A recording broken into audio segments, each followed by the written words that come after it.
mis en jugement.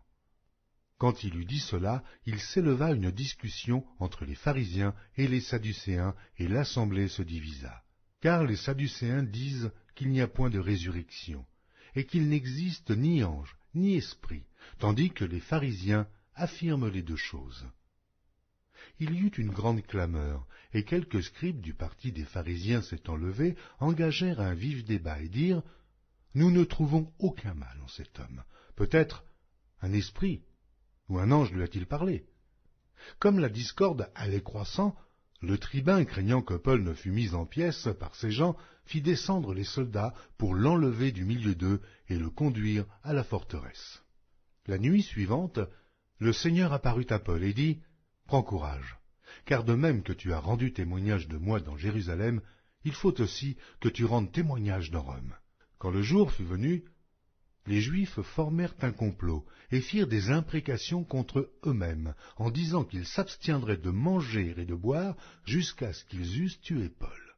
Ceux qui formèrent ce complot étaient plus de 40, et ils allèrent trouver les principaux sacrificateurs et les anciens, auxquels ils dirent « Nous nous sommes engagés avec des imprécations contre nous-mêmes à ne rien manger, jusqu'à ce que nous ayons tué Paul. Vous donc maintenant, adressez-vous avec le Sanhédrin au tribun, pour qu'il l'amène devant vous, comme si vous vouliez examiner sa cause plus exactement, et nous, avant qu'il approche, nous sommes prêts à le tuer. » Le fils de la sœur de Paul, ayant eu connaissance du guet-apens, alla dans la forteresse en informer Paul.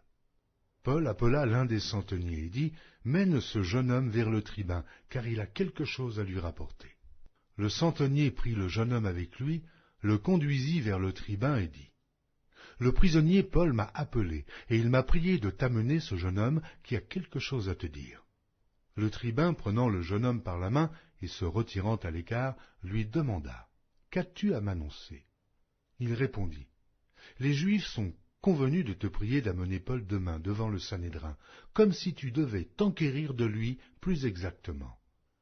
Ne les écoute pas, car plus de 40 d'entre eux lui dressent un guet-apens et se sont engagés avec des imprécations contre eux-mêmes à ne rien manger ni boire jusqu'à ce qu'il l'ait tué.